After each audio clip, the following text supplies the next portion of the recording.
3, go! Alam na. Ulit. Hi, we are the Critique Corners. Where perspective collides, narratives are unpacked, and no stone is left unturned. Today, we will tackle a topic on everyone's radar, Marcos and the media. Today's episode takes a deep dive into Marcos and the media, platitudes, but what else again by Raptor. We're diving headfirst into politics, power and press, a complex triangle that shapes our understanding of leadership. Exactly, from carefully crafted speeches hanggang sa viral headlines. We're here to explore kung bakit parang platitudes lang ang palaging nasa spotlight. Pero ano nga ba ang nasa likod ng well-polished words at well-framed bottoms? With 6 perspectives, 6 minds, and 6 mics, and a lot of opinions around this table, pag-uusapan natin hindi lang ang what, pero kung why din behind these narratives. Is the media just reporting, or ginagawa na nila ang sariling version ng history? Siyempre, we'll also tackle the weaknesses and strengths and opinions. Siyempre, we'll also tackle the weaknesses, strength, and recommendation for the sectors most affected by how the Marcos administration treats the media. Nakikita nga ba natin ang truth, spin, or something in between? So, are we getting the full story or mga polished headlines lang? Well, before we dive in, let's introduce ourselves. Hi, I'm Alexa Cervantes, co-director ng today's episode. I am Naomi D, the director of this episode. I'm Charles Sevilla, the co-director for this episode. Now, let's welcome our guests.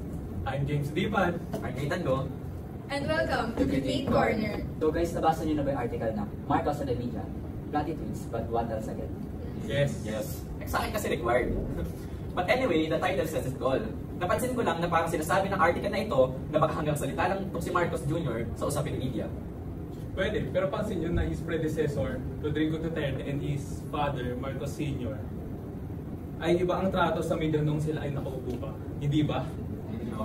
Well, ano nga ba yung mga implication ng unalienable stance ni President Marcos Jr. sa press? Lalo na diba may mga red tagging nagaganap, ipagpatay sa mga journalists, and then yung mga media cancellation ng mga kanyang kaalyado. Kahit hindi na masyadong harsh ang approach ni Marcos Jr. sa administrasyong ito sa media kumpara sa mga naunang administrasyon gaya ng kay Duterte, syempre action speaks louder than words, right? Yes. Kahit naman kung ano-anong pangako yung binigay niya, red tagging and other threats still persists. At hindi pa rin nasa-solve ang maraming case ng pagpapatahimik sa media workers natin. Kaya nga, bukod pa dito, ang collaboration, as I call it, ng media power ng mga allies niya tulad ni House Speaker Martin Romualdez limits the space for independent journalism. Well, ang effect nito ay ang delikadong sitwasyon kung saan ang mga critical voice ay maaaring patahimikin habang pinapakita sa publiko ang isang ilusyon ng bukas at demokratikong pamamahayag sa media. Alam naman natin na ang name ng Marcos ay infamous for media suppression lalo na during martial law. And after the journalists faced under Rodrigo Duterte, maraming nabahala na same lang ang mangyari sa ngayong administrasyong Marcos. So 1 year into Marcos Jr. Presidency, medyo softer side yung approach niya when it comes to this. Actually, napaka-unexpected nung part na parang hindi siya harsh sa yung trato niya sa media. Kasi, di ba, napansin natin na nung panahon niya ng tatay niya na talamak yung media censorship. Tapos yung panahon naman nung alay niya na si Duterte, alay daw tawag dito, parang harsh din yung trato nila sa media. So, di ba, napaka-unexpected na ganun. Oo nga, no? Kasi diba yung Philippines na best naman siya, best spot siya ng World Press Freedom Index noong 2017. Pero bakit ganun? Yung threats nandun pa rin, lalo na yung mga red taggings, and then yung mga, alam niyo yun, pagpatay sa mga journalists, still remain pa rin siya, kahit sabihin na natin na, mas softer siya ngayon. Pero yung nagko-consolidate pa rin kasi yung katulad na sinabi ni Charles, yung political alliance, mas mataas pa rin yung media power niya. Katulad ng ABS-CBN, di ba? Alam niyo naman yung nangyari sa ABS-CBN, pina-shutdown siya, lalo na yung mga largest networks na yun. So parang, ayun. Social media has become a tool for control. With this information and partisan influencers shaping public narratives of, or let's call them trolls.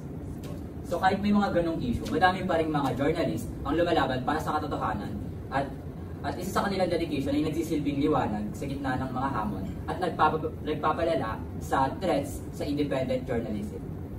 Para sa akin, kulang yung information na binigay na itong article na to. Kasi para sa akin, mas maganda na ang maraming tao na malaman ang mga nangyari sa panahon ng Duterte. Dahil madami pa din ang nakasuporta, not to name drop, but DDS. Kahit harap-harapan na tayo niloloko, sana inilagay sa article yung mga kamalayang ginawa nila.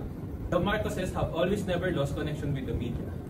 In fact, their relationship even flourished during the 2022 election, in which the media helped them with flying colors of votes.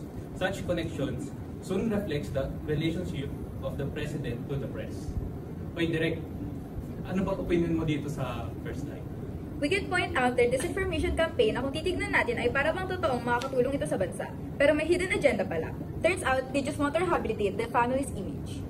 Well, eto pa nga, di ba? Mahusay nga siya sa kanyang layunin na magpanggap na may pakialam sa atin. Pero natalo naman tayo niloloko, which is nakita naman natin yun. Well, sabihin na natin na yung fake news has no place in modern society since nakita natin na Gen Z nga tayo, di ba? So parang mas marami tayong alam na parang mas nilidistinguish natin kung ano yung fake news sa real news. Well, pero nandun pa rin naman yung campaign towards media and information literacy, which nagko-contradict siya sa plano ahead of us. So parang kabaliktaran nito yung ginagawa ng kasalukuyan. Exactly. Just how President Marcos tenderly claims na biktima daw ang pamilya niya ng mga fake news. It's ironic because sila ang mga nauna nagkalat ng fake news pero sila pa ang nagmumukhang biktima. I love that you mentioned the irony nung yung sinasabi ni Marcos na kakalabanin daw yung... Kasi may sinabi doon sa article na sinabi yata ni Marcos na kakalabanin niya daw yung disinformation and other shits. So, ano nangyari? Ito daw naman nangyari kasi isa siya sa nag-benefit dun sa disinformation campaign na sinabi doon. Dagdag ko lang yung sinasabing about disinformation is, di ba, yung administrasyon ngayon is sila yung unang kumuha ng mga vloggers na parang documented yung mga ginagawa nila. Parang katulad yun sa, parang campaign ata yun. Parang may mga binayaran silang mga influencer or mga tao para ipagkalat yung news na ano. Kasi nasabi nila na sila yung biktima ng fake news. Where in the first place, sila naman talaga yung gumagawa. Kaya nga, parang gusto niya ipakita na kampi siya sa atin, di ba?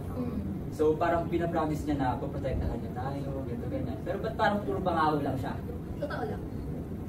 Sa mga reporters ngayon, marami nag-reveal na si President Marcos has never been a fan of the media. And in fact, has always been neutral towards the stance. Wala siyang initiative as well as engagement and compromise as sa media. Iyon ang pinagkaiba niya sa mga nagdaang administrasyon ng Pilipinas. Pero hindi ba mas pangit kung neutral ka lang sa media kaysa wala kang kinakampihan? Well, hindi ko naman sinasabi na dapat may kampihan ka if mayroong media, diba? Pero pag neutral ka kasi parang, alam mo yun, parang wala kang paki, diba? Kaya parang sinasabi ng tao, ay neutral ka when it comes to politics. So parang apolitical ka, wala kang paki, ganun. Parang pakiramdam ko, hindi talaga siya neutral. Parang nag-replace it. Pwede din. Para walang madulas, no? Alright, back up mga pare. Between June 2022 and April 2023, 75 media attacks were recorded. That's more than any single year during the Duterte's term. That's concerning all. For real? Ang biggest culprit? Red tagging. Basically, explain ko lang ano yung red tagging. Ito yung mga authorities labeling journalists as communities or terrorists. It's scary because it makes them targets for harassment. Or worse. And wait, here's the interesting part. Marcos Jr. hasn't really distanced himself from this practice. Sure, he said some nice things about media, freedom, and here and there, pero actions speak louder than words, right? And so far, parang same old, same old. Direk, ano masasabi mo sa mga topic natin ngayon? Okay, the article nailed it when it says these attacks are bad for democracy. Like, press freedom is literally a pillar of any functioning society. Well, exactly, di ba? Mas na-highlight nga yung plano ng palace to accredited yung mga vlogger na super relevant daw sila sa ating kabataan ngayon. Well, let's face it naman na kasi tayo naman yung sinasabi na we're the content generation, di ba? Yung mga vlogs and then mga influencer. Nasi-shape niya yung worldview natin. Lalo na yung mga influencer and then kasi may mga access din sila while siding na real journalists. So parang katulad nung na topic natin before na kung yung mga vloggers ba or influencer, pwede silang maging journalist. So parang yung palace, parang mas gusto nila na accredited na lang na sige, pwede na kayo maging journalist kasi same lang din naman yung ginagawa niyo. Pero ang tanong, may maganda ba yun content nung ano ba nila, firm pa rin ba, ganun? Parang napaka-disrespectful naman sa mga journalists natin na nag-aaral ng ibang taon tapos yung mga vloggers na sa akin. Dagdag ko lang, so ang question dito is, dapat ba tong mga journalists or sabihin natin yung mga vloggers na accredited is magkaroon ng license para mag-spread ng information? To be honest, we don't know if we could really trust these bloggers. Right? Right? Yes. Yes to freedom of speech, yes to democratic access, But kasi ang iba sa mga vloggers nito ay very unprofessional, unlike our journalists, right? True. Kasi yung mga vloggers ngayon, yung mga influencer, pwede natin sila bayaran para lang ipalabas yung mga gusto nating news and then mga content na para malaman ng tao. Which is, mas pangit siya, di ba? Parang unprofessional siya kung titingnan. Totoo. Kaya nga we have a game plan for journalists. Keep pushing for legal protections and accountability. Also, collab with influencers who value truth, yung legit hindi yung fake news factory.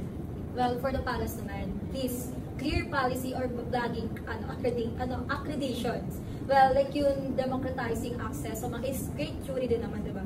Pero please, don't let it turn into a circus of political patronage. And para sa ating mga Gen Z, please do your research. Verify your sources before sharing. And support legit media outlets. Remember, every like and share is a vote for what kind of info ecosystem we want. The fight for press freedom is the fight for truth. Let's stay informed, bold, and critical. So kung nakikinig kayo sa balita, siguro napakinggan nyo na parang 3 journalist na yata yung napatay this administration. Yung mga journalist na yun si Ray Blanco, Percy Lapid, and Crescenciano Bundukin. Di ba parang napakakilala naman? Tsaka parang nakita ko rin sa article na sinabi na pang 7 tayo, out of lahat ng bansa, pang 7 tayo sa may pinakamataas na may journalist. Which means people are getting away with murder literally, tapos may drama pa yata with the justice system. CPJ or Committee to Protect Journalists is pressuring the government to arrest Gerald Bantag, the alleged mastermind behind the Lapid case. Pero hanggang ngayon, parang wala pa rin mangyayari. Parang hindi umuusad yung kaso, no?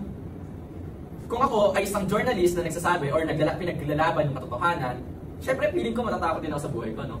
Well, see, matatakot din talaga ako. Pero, honestly, saludo ko sa mga journalists na, you know, lumalaban, and then kahit despite the risk na kung anong meron na hinaharap nila is ginagawa pa rin nila yung job nila. Katulad ni Maria Reza, like so parang nakakabilib siya kasi parang nanalo siya na Nobel Prize winner para sa pag-fight ng mga cyber libel cases. Parang siya yung proof na yung independent journalist natin is still alive pa rin.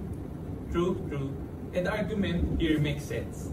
Media killings and censorship ay huge red flag for democracy. Kung walang independent journalism, sila pa magbabantay sa pinagagawa ng gobyerno. Diba? Kaya nga, itong mga independent journalists, parang nagsisilbi din silang boses ng mga marginalized. Kumbaga, kahit minsan, hindi sila parte ng komunidad na iyon, nagsisilbi pa rin silang, parang they amplify the voice of the marginalized. Right? Tsaka, sila rin yung lumalaban sa maling impormasyon. For example, kung nakikita niyo sa Facebook or sa whatever na web news sites na nakikita niyo, yung isa doon si Rappler na lagi nagpo-post ng para nagde-debunk ng fake. So isa yun sa mga ginagawa ng mga independent journalists. But okay, real talk lang one thing is missing here is more nuance about the government side. Like it's easy to call them out or the admin deserve naman. Pero gusto ko lang malaman if meron bang legit na reforms or efforts behind the scenes. Wala akong masyadong nakikitang ganon about sa article na ito. Tama! Also, the article could have expected solution more. Parang it paints the clear picture of the problem, pero kulang sa how do we fix this sad? Exactly. Also mentions that Marcos offers strategy. Basically, para siyang nice words na gusto pa rin ng mga tao. Pero siguro those words are a step forward, lalo na after Duterte's administration. Kasi, pero hindi siya excuse. Pero let's see if Marcos takes a stronger action later on sa pagiging susunod niyang taon sa kanyang pagbubuo sa presidency. Pero siguro hindi rin talaga makita yung actions ni Marcos. Kaya hindi rin nalagay sa article yung behind the scenes. So, what do we do about it? Well, for journalists naman, syempre stay strong mga ating kuya. But also, push for solidarity. So, mga journalists yan, di ba, unite to pressure the government para magkaroon ng accountability and then ma-support yung legal reforms na meron na, or kung meron nga ba, like yun amending the Anti-Terror Act na ginagamit for rent tagging and then yung mga censorship. For Gen Z, let's not sleep on this issue. I-follow or supportahan natin itong mga independent media like Rappler, Bulatlat, or even smaller outlets like Bagro Chronicles. Also, share content that spreads awareness and stay woke sa mga issues na ganito. Laban tayo para sa press freedom. Lastly, para sa government, kung may bakit talaga ang administrasyon ni Marcos sa mga journalists, dapat mag-act sila na mabilis. Arrest those masterminds and protect whistleblowers to stop weaponizing red tagging laws like accountability is the new cool right. Hashtag what the fuck? Hashtag Critique Corner. That's it for today's episode. Thank you for watching.